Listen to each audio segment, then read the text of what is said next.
What is up, guys? You got Not the Worst here, bringing you this week's patch notes recap. Not a whole lot of crazy stuff going on. New event, I guess. I don't guess. There is a new event, but nothing super crazy that's happening other than the Ogre Ring is the tri-accessory event this week. So if you have not done any others, make sure you jump on that one because that is easily the most valuable of the whole set.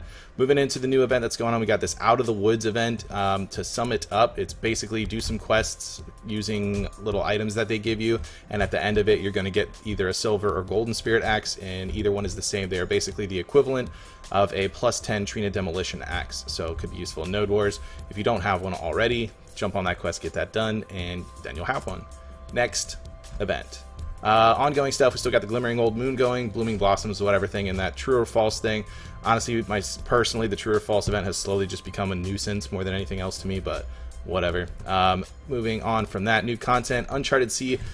History of Magoria quest series have been revamped. Following quest locations have changed to be located at places which are easier to navigate: Sagat's NPC, Baderman, and Yiskul. Auto-navigate for the destination for the Lemmaborn and Lancelot Bertali quest has been improved. Increase the max durability of fort, command post, field headquarter, and annexes used for Node and Conquest Wars by 20%. System updates. Although summertime in Europe affects the UTC time for the following contents, please note that the items times will not appear to have changed from CET or CEST. For example, Node Wars used to start at 20 CET, it will now start at 20 CEST. So if you're in the EU, there's that. Make sure you check out the World Boss spawn timing if you need help with that. Game world and NPC effects auto-navigate feature for Nada Island has been improved. Fix an issue where frames would drop in certain areas of sulfur mines. Chance of the voice of the fairy being played has been decreased. Fix the issue where you could not move to the exploration point of the ancient goblin altar due to a rock blocking the route. Location for the two NPCs who appear in What's Wrong with That Guy quest have been relocated. Mounts. We have the use of mounts will not be available. Movements will not be available. The use of mouse movements will not be available while boarding the galley, a Feria sailboat, a Feria frigate, and Old Bartali sailboat. That seems like that could be kind of a nuisance to sea monster hunters if there are any of those still out there.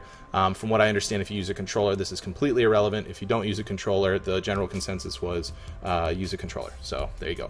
Class changes improved the way characters change directions when using auto navigation. Fix an issue where certain skill icons in the skill guide that appears when you're in combat did not appear. The key you press to leave the stamina replenishing state when you're swimming has been changed. It was Q before and it's now Q in a directional key. Improved server optimization. Several adjustments have been made to the character balance in Shadow Arena, but they didn't state what. As far as class fixes here, the usual shoulder area looking awkward, yada yada stuff. Die slots for blah blah blah. Did fix an issue where damage from Flow Final Strike was not applied in PvP after Ultimate Fierce Strike was learned for Berserker. And fix. Yeah. Nothing important there. Golden Pig Blessing buff that can be received by mail has been changed into an item. You can use the item when needed from your inventory. The following items can now be sold to NPC shops: the Fiery Nuver and Kudum Ranger offhands.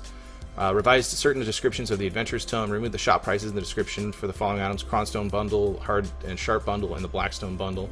Change the item icon for the Old Treasure item, in which you obtain from the Treasure of the Ancient Shrine 1 through 6 quests during the Uncharted Sea History of Magoria quests. Probably falls in line with how they revamped those quests this week.